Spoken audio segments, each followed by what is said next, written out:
Olá, amigos! Sejam bem-vindos a mais um vídeo do meu canal. Eu sou o Lucas Knipe e vamos falar sobre a Fórmula 1. É o caos, como diria Rômulo Mendonça na classificação em Singapura. E a gente que defenda tirar essa pista do calendário, né? Olha, circuito de rua como Singapura em classificação é sempre o mais divertido, né? Porque é muito próximo, as margens são muito apertadas, é bem emocionante. E Singapura tem o detalhe de que pode se ultrapassar. Tem pontos, não é fácil, mas dá. E a questão é que a gente tem agora uma situação em que a Ferrari larga em primeiro e terceiro, né? Uma Mercedes entre os dois, de George Russell, que quase tirou a pole do Sainz, né? E assim, a gente tem as duas Red Bulls largando de décimo para trás, décimo primeiro para o Verstappen, isso sem contar que ele pode receber duas punições, e o Sérgio Pérez em 13º. Lembrando que o Pérez ano passado ficou a 0,02 da pole do Leclerc e venceu de ponta a ponta, né? E isso que me espantou mais, né? Porque não era uma pista ruim a esse ponto para a Red Bull, inclusive ela foi muito bem em Mônaco, né? Agora, eles estarem indo lento ao ponto do vencedor do ano passado, uma das melhores performances da carreira dele, tá largando em 13º, né? E assim, os dois pilotos lutando contra o carro, que a gente não viu isso na temporada inteira. É impressionante o que tá acontecendo. Assusta ver a Red Bull tão mal. Mas a gente não vai falar só sobre isso, a gente vai falar sobre toda a classificação, a gente vai falar do Q1, em que o Tsunoda liderou. Assim, que adianta, né? Isso até é uma curiosidade sobre a Red Bull. O Pérez fez uma volta no Q1, que foi o segundo tempo, 1:32.099. Essa volta dava a vaga ao Q3, né? Mas é aquela história, na primeira tentativa, ele ficou a 3 milésimos do Verstappen. Na segunda, acabou errando ali na primeira curva e não conseguiu corrigir o carro e acabou rodando, né? E assim, é curioso ver os caras lutando tanto contra um carro que até agora ganhou todas as corridas da temporada, né? Mas parece aquele negócio. Velocidade até tem, mas o carro parece muito instável, principalmente nessa questão de volta lançada. Talvez amanhã, ritmo de corrida, tendo que preservar os pneus, aquela questão da bateria também, seja uma história muito diferente. Mas isso aí a gente só vai ver amanhã, né? E assim, a gente teve, obviamente, o momento do final ali do Q1, né? Que foi a batida do Lance Stroll na curva 19, que é a última desse ano, né? Vai lembrar que algumas curvas foram removidas esse ano devido a obras, né? E olha, o Lance Stroll, né? Tipo assim, o Sérgio Maurício me causou um ataque de riso quando ele desabafou. O que foi um desabafo, né? Ele falando, ele é ruim, não é pouco ruim, ele é muito ruim. Tem que se falar a verdade, né? Palavras do Sérgio Maurício. E assim, ele tá tentando andar mais do que o carro e mais do que ele mesmo pode, né? Eu acho que assim, tem que uma hora que o piloto entender, eu não vou superar meu companheiro, o Fernando Alonso, é melhor eu ir no meu ritmo, né? Porque assim, enquanto você tentar superar um cara que é muito melhor do que você vai acabar cometendo muitos erros, como ele fez nas últimas corridas, né? E já não é grande coisa. Eu acho que tem que ter autocrítica, né? Não é segredo, né? Ele sabe que não é melhor que o Alonso, né? Eu acho que isso também faltou até pro Pérez, né? Que ele começa bem a temporada, só que aí o Verstappen começa a engatar aquela marcha, ele tenta acompanhar, acaba errando, entende? Quando se coloca a sua referência ao lado de um cara que tá tão bem, né? Fica difícil. Tanto é que nessas últimas corridas, o Pérez tentou focar mais nele mesmo, do melhor, né? Então, assim, não pode ficar se desesperando para ficar alcançando o Alonso, porque isso não vai ser feito no estalar de dedos, né? E assim, a volta dele toda errada, lutando contra o carro. E assim, se o cara foca nele mesmo, talvez a distância fique um pouco menor. Vai ficar atrás, mas quem sabe passasse por Q2. No final, bate o carro de uma maneira que tem que trocar tudo, né? A sorte que já estava na última posição, né? Mas a verdade é essa, não é um piloto com nível para a Fórmula 1, tá se colocando pressão demais, e a surra que o Alonso tá dando nele só tá ficando pior, né? E assim, a gente também teve eliminados a dupla, que segundo a Alfa Romeo, renovada para a próxima temporada, o Bottas já tinha contrato, mas o Zou foi renovado, excitante e rápida. Essa é assim que eles definiram. É que assim, exciting, deve ser empolgante, não acho que é excitante, né? A palavra tem um duplo sentido aí muito grande, né? Mas, cara, o Zou ficou em 19º, a 4 décimos do Bottas, que também ficou fora do Q2. E detalhe, o Bottas melhorou a volta dele, porque o Stroll impediu muitos pilotos de melhorarem, como foi o caso do Piastri, que também ficou fora no Q1, em 17º. E dói, né? Porque o Lando Norris ficou em 4º, né? Óbvio que o Piastri tá estreando na prova, mas é aquela história, ritmo para passar ele tinha, né? E o Sargent também ficou de fora, é aquela história, levando o tempão do álbum de novo, acabou errando na última tentativa, então assim, ficaram de fora Bottas, Piastri, Sargent, Zou e o Stroll que acabou batendo, e olha, né, tá tendo que jogar tênis mesmo, né? Se ele realmente era bom no tênis, via para um esporte que ele é bom, porque a Fórmula 1, vou te falar, né? Dá um espaço para alguém que pilota melhor, seja lá o Drogovic, o Alex Palou, dá um espaço para um piloto que vai entregar resultados, né? Até porque o desempenho do Stroll coloca a Aston Martin no 4º lugar nos construtores, mesmo o Alonso tendo 50 pontos a mais que o Sainz e o Leclerc, entende? Não era para essa equipe estar atrás da Ferrari, mas tá. Isso porque só tem um piloto pontuando regularmente, né? E assim, no Q2 é onde o susto acontece, né? A gente vê assim, eu gosto de olhar muito para as parciais, né? Tipo, a Ferrari no Q3, né? E o Norris também fazia 32,6, né? Acho que na parcial final, né? 31,6, né?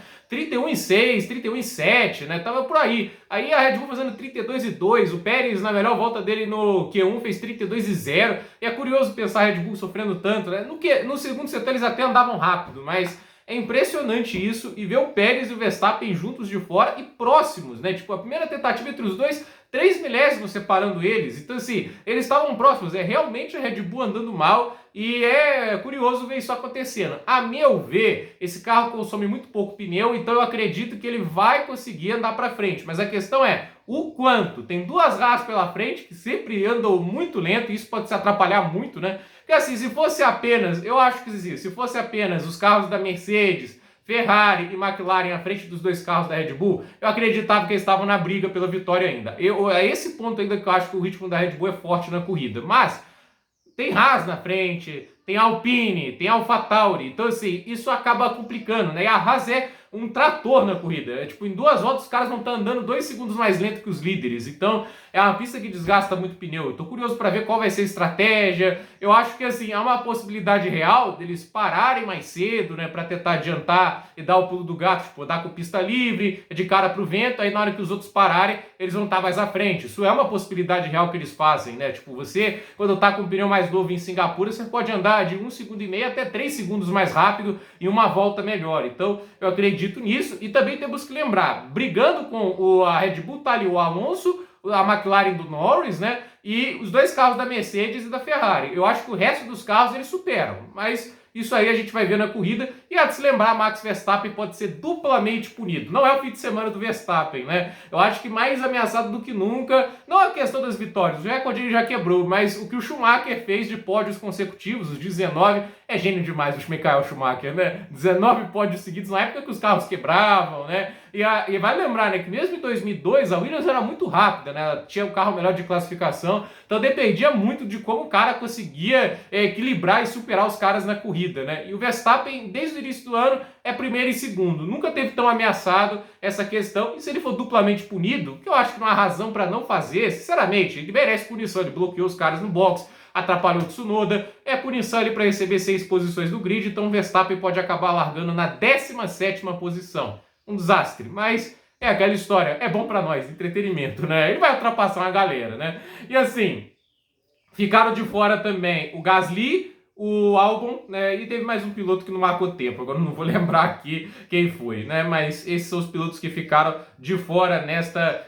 foi o Tsunoda, né? O Tsunoda larga em 15º, mas dependendo das punições que o Verstappen pode receber, eles podem ficar atrás, né? Agora, a questão que a gente tem é o Liam Lawson passando. Ele tá pilotando bem o Liam Lawson, hein? Passando ali, fez uma volta de 32,1, não é melhor que a do Tsunoda no Q1, mas impressiona o ritmo que ele tem andado numa pista que ele não conhecia. Abre o olho, Daniel Ricciardo. Já saiu o rumor de que ele pode substituir o Ricciardo pela temporada inteira, né? Então, assim, o Tsunoda, obviamente, é o mais ameaçado, né? A AlphaTauri tá falando em colocar um piloto veterano também, que é outro sentido de uma equipe B, mas é isso que eles estão falando e o Lawson tá andando muito bem. E assim, a verdade é que o Lawson era pra estar desde o início do ano. Não era pra estar Ricciardo, não é pra estar De Vries. A ideia de Jerico, entende? Era pra ser o Liam Lawson desde o início do ano. E é uma pena que ele não começou a temporada. Podia estar bem melhor neste ano o Liam Lawson, podia já estar no ritmo do carro, podia estar classificando ainda melhor hoje, né? Porque está ainda se acostumando a um carro que ele está pilotando há 2 fins de semana, uma classificação, um treino livre lá na Holanda.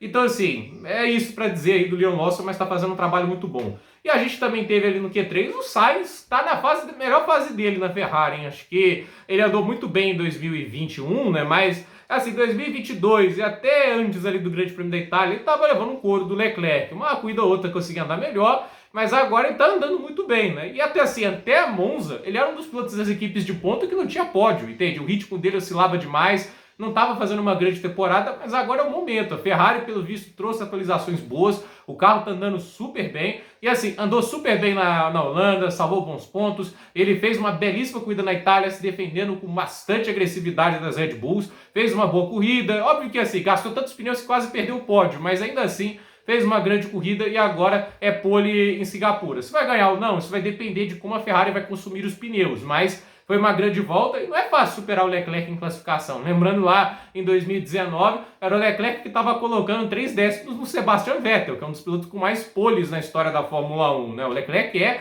fenomenal em classificação e é a segunda corrida seguida, né? Pelo menos que ele tá levando o tempo do Sainz, né? O Russell classificou em segundo, para mim favorito a vitória. A Mercedes é rápida de corrida e essa pista exige desgaste de pneu mais baixo, porque é a gama mais macia, é uma pista que o asfalto é muito quente, então essa é uma pista que vai ser bem cruel com os pneus, então eu tô curioso para ver como que vai andar a Ferrari. A Ferrari pode acabar andando para trás na corrida. Eu acho que assim, o Alonso, se tivesse classificado melhor, ele podia estar ali na briga. Mas, sinceramente, acho que o Russell é o grande favorito. A McLaren não pode ser descartada. O Lando Norris também está andando super bem. A simulação de corrida dele foi extremamente competitiva. É a Ferrari que assim, até começa forte, mas vai passando as voltas, cai muito de desempenho, né? E assim, Sainz primeiro, Russell segundo, Leclerc terceiro, Norris em quarto, Hamilton em quinto. Esses, para mim, podem brigar pela vitória dependendo do que vai acontecer. Magnussen vai cair para trás, né? Tipo, para Magnussen brigar pela vitória, os outros carros têm que abandonar, sério mesmo. Até a Red Bull. Eu não acho que a Haas termina à frente da Red Bull, né?